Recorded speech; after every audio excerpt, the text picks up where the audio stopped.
C'est l'Esprit de Christ lui-même qui inspire les deux serviteurs. À Isaïe, il donne plus particulièrement le message des souffrances de l'immolation. À Paul, celui des fruits à jamais glorieux et béni du sacrifice du calvaire.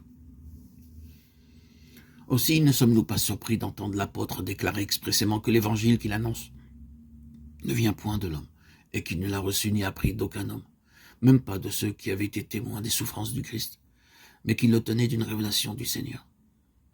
Il écrit effectivement aux Galates que son évangile est d'origine divine, céleste, qu'il a reçu d'une révélation de Jésus-Christ, Galates 1, 11, 12.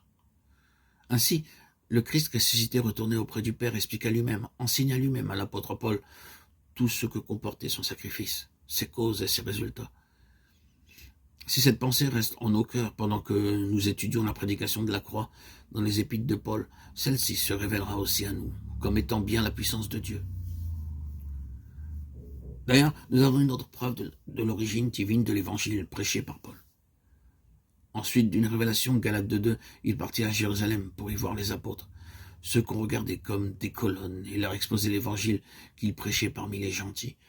Il constata alors qu'il avait été si parfaitement instruit par Jésus lui-même que les plus considérables d'entre eux n'eurent rien à lui communiquer. Ceux qui avaient suivi Jésus sur les chemins de la Palestine, qui avaient été les témoins de sa mort, avaient conversé avec lui après sa résurrection. Ceux qui avaient été baptisés du Saint-Esprit le jour de la Pentecôte n'eurent rien à communiquer à celui que le Seigneur avait choisi pour être le message de son amour. Non seulement cela, mais ils reconnurent la grâce qui lui avait été départie et la charge qu'il avait reçue de prêcher l'Évangile aux incirconcis. Aussi lui donnèrent-ils la main d'association.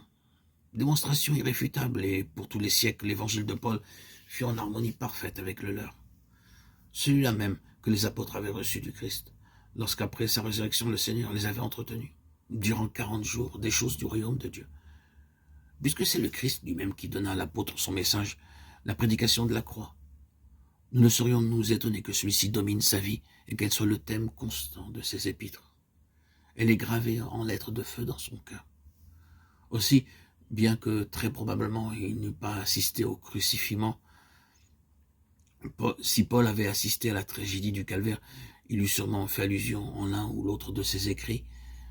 Il parle pourtant du sacrifice et des souffrances du Seigneur avec tant de force et une si manifeste illumination du Saint-Esprit qu'il peut écrire aux Galates que Jésus a été comme crucifié au milieu d'eux. Ô Galates insensés, écrit-il, qui vous a enchanté pour ne plus obéir à la vérité, vous, aux yeux de qui Jésus-Christ a été si vivement dépeint, comme s'il eût été crucifié parmi vous. Que Dieu, dans sa bonté, nous donne encore maintenant les secours de son esprit, qu'il illumine aussi pour nous le message de la croix, confié autrefois à son serviteur Paul, et qu'il daigne y rendre encore témoignage, aujourd'hui comme dans le passé.